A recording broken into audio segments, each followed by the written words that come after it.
Professor Paolo Cilone, il suo punto di vista su Agrigento, capitale della cultura 2025, il suo punto di vista di tecnico e anche da giornalista.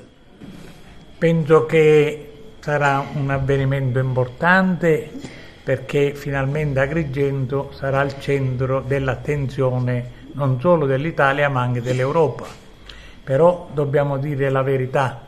La città non è organizzata per poter essere all'altezza di questo grande avvenimento, nel senso che bisogna subito affrontare i problemi della viabilità, della pulizia e soprattutto dell'ospitalità, che sono elementi essenziali perché Agrigento possa essere punto di riferimento essenziale per chi ha il desiderio di visitarla.